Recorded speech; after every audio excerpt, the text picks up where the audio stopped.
Welcome to my YouTube channel English Linguistics and Poetics. Friends, আমাদের আজকের topic হচ্ছে narration change. আমরা direct থেকে ইনডাইরেক্ট স্পিচে যাব আর কি। তো পুরো ভিডিওটা দেখার জন্য অনুরোধ রাখছি আর অবশ্যই আমার চ্যানেলটিকে সাবস্ক্রাইব করো। Please do subscribe my channel. তো এখানে আমি চারটে ন্যারেশন নিয়েছি, ডাইরেক্ট স্পিচ নিয়েছি। তো যেটা আমরা করব যে আমি দেখেছি একটু লক্ষ্য করেছি যে বেশ কয়েকটা জায়গায় ছাত্রছাত্রীরা বা যারা লার্নার্স রয়েছে, শিক্ষার্থীরা রয়েছে, তারা ভুল করে। তো সব জায়গায় যে বেশ দু একটা জায়গায় ভুলটা হয়, সেই ভুলটা কোথায় হয় সেটা সংশোধন করার জন্য আজকে মূলত এই ভিডিওটা করতে চলেছি। তো শুরু করি। তো প্রথমে রয়েছে the child said to his father, please give me a toy. এটা হচ্ছে narration change of imperative sentence.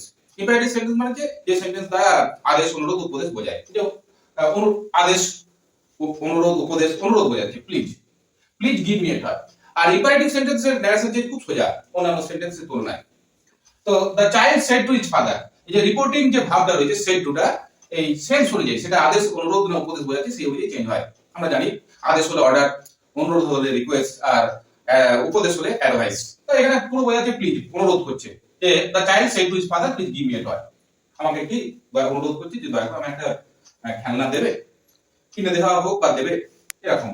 তাহলে দ্য চাইল্ড ন্যারেশন চেঞ্জ করলে কি হবে? এর আগে আমরা ন্যারেশন চেঞ্জ শিখেছি, এটা একটা প্র্যাকটিস বলা যায়, একটা প্র্যাকটিস সেট। দ্য চাইল্ড, এই রিপোর্টিং ভার্বটা হয়ে যাবে, যেহেতু প্লিজ আছে আর পাস্ট টেন্স আছে, request, requested. The child requested his father. আর এখানে লিঙ্কার হিসাবে এই যে দুটো পার্ট, রিপোর্টিং ভার্বের একটা পার্ট, রিপোর্টেড স্পিচ, এই দুটোকে লিঙ্কার হিসাবে এই কমাটা তোলার জন্য বা এই দুটো কানেক্ট করার জন্য ইম্পারেটিভ সেন্টেন্সে লিঙ্কার হিসাবে দ্যাট, কিপ, ইফ, ওয়েদার এগুলো বসে না, টু বসে। The child requested his father to, যা আছে আমরা পরে বসে দেবো, শুধু প্রোনাউনগুলো চেঞ্জ করে দিয়ে। তো গিভ মিটা কি যাবে? দ্য চাইল্ড, আমরা রিপোর্টিং করছি, the child requested his father to give him, me নয়, give him A toy.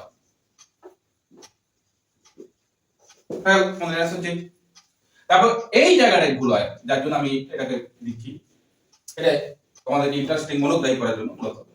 Rimi asked her friend, why were you absent yesterday? জিজ্ঞাসা চিহ্ন। এই জিজ্ঞাসা চিহ্ন থেকে বুঝতে পারা যাচ্ছে যে narration change of interrogative sentence. Interrogative প্রশ্নমূলক বাক্যে যে ন্যারেশন চেঞ্জ, প্রশ্নমূলক বাক্যে ন্যারেশন চেঞ্জ why দিয়ে শুরু হচ্ছে, why WH ওয়ার্ড দিয়ে, WH ওয়ার্ড দিয়ে যদি কোশ্চেনটা হয়, তাহলে আমরা জানি ওটাই লিঙ্কার হিসেবে ব্যবহৃত হয়। আর রিপোর্টিং ভার্বটা যে asked, asked past tense asked, এটা asked হয়েছে, তাহলে এখানে কোনো চেঞ্জের দরকার নেই। তাহলে Rimi asked her friend, why, কেন তুমি গতকাল অনুপস্থিত ছিলে? তাহলে Rimi asked her friend why, ইউটা হচ্ছে এখানে her friend, she, রিপোর্টিং করছি she। রিমি asked her friend why, এই জায়গাটা বলা যায় why। এটা হচ্ছে টেন্সটা রয়েছে first tense, simple past tense. Simple past tense থাকলে পাস্ট পারফেক্ট টেন্স হয়। তাহলে পাস্ট পারফেক্ট টেন্সে আমরা জানি ফর্মুলাটা কি, সাবজেক্টের পরে একটা হ্যাড বসে, আমরা হ্যাড বসাবো। আর এখানে মেন ভার্ব কিন্তু ওয়্যার, ওয়্যারের পাস্ট পার্টিসিপল আমরা জানি সাবজেক্ট প্লাস হ্যাড এবং ভার্বের থার্ড ফর্ম। তাহলে ভার্ব হচ্ছে ওয়্যার, এই জায়গাটায় ভুল করে অন্য কোনো টেন্স বসিয়ে দেয়, আমি লক্ষ্য করেছি। কিন্তু এই জায়গাটা মনে রাখবে যে যদি এটা টেন্সটা সিম্পল পাস্ট টেন্স হয় বা পাস্ট ইনডিফিনিট টেন্স হয়, তাহলে সেটা হয়ে যাবে পাস্ট পারফেক্ট টেন্স।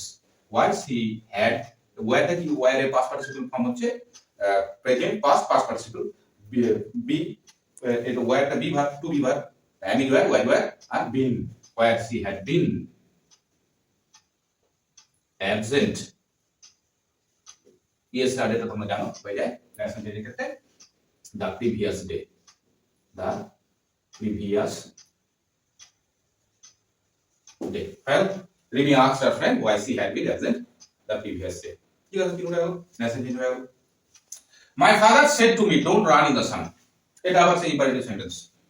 এটা don't run in the San, advice হয়েছে, রোদে দৌড়াদৌড়ি করিও না। My father said to me, তাহলে কি হবে? মাই ফাদার, এই রিপোর্টিং ভার্বটা চেঞ্জ হবে, তাহলে advised, my father advised, ADVISED, advised me. যেহেতু ডোন্ট আছে, এখানে যেমন টু বসছিল, এই নেগেটিভ সেন্টেন্স থাকার জন্য নট টু, নেগেটিভ সেন্টেন্স থাকলে তখন লিঙ্কটা নট টু, আর অ্যাফার্মেটিভ থাকবে তখন to, not to, not to run in the sun, run in the sun. এই যে এখানে স্পেস দিয়েছি, স্পেস রাখার একটা কারণ আছে, আরেকটা ভাবে করা যায়। এটা হতে পারে মাই অর মাই ফাদার নিষেধ করেছিল আমাকে রোদের দৌড়াদৌড়ি করতে, নিষেধ করেছিল। My father forbade me to run in the sun. এই যেহেতু forbade নিষেধ করেছিল, এর মধ্যে যেহেতু না আছে, তাই এখানে লিঙ্কটা ছিল টু বসাতেই হবে।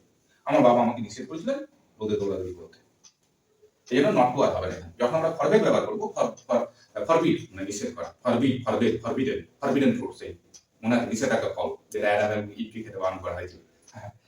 অ্যাকচুয়ালি আমার ওই অ্যাপে My father forbade me to run in the sun. He said to me, এটা আমি দিয়েছি এইটাকে আরেকবার রিপিট করার জন্য, বা এটাকে আরেকবার ছাড়িয়ে নিয়ে আসবো প্র্যাকটিস করার জন্য আরেকবার। এই যে সিম্পল পাস্ট টেন্সে রয়েছে। He said to me, I saw the tiger. তাহলে এই said to me অ্যাসার্টিভ সেন্টেন্সে এটা মানে action change of assertive sentence, assertive বিবৃতিমূলক বাক্যে action change. I saw the tiger, তাহলে said to তাহলে told her, he told me, linker হিসাবে assertive sentence that was it. he told me that, সে বলেছিল, আমাকে বলেছিল, I saw that, আইটাকে he, তাহলে he told me that he saw, past perfect tense, past perfect হলে past perfect tense যে had সাবজেক্টের পর had he টা বসে গেছে, সাবজেক্ট আইটা চেঞ্জ হয়ে প্রোনাউনটা বোঝাচ্ছে, he টা বলেছে এখানে he said to me I saw that, আমি বাগ দেখেছিলাম, সে আমাকে বলেছিল, এটা আইটাকে he, তাহলে he told me that he had seen, he had seen the tiger. এই হলো আমাদের আজকে প্র্যাকটিস, ন্যারেশন চেঞ্জের প্র্যাকটিস। এখানে আমরা বললাম যে ন্যারেশন চেঞ্জ ডাইরেক্ট থেকে ইনডাইরেক্ট স্পিচ। তো সকলকে ধন্যবাদ জানাই, অবশ্যই আমার চ্যানেলটিকে সাবস্ক্রাইব করবে। Thank you.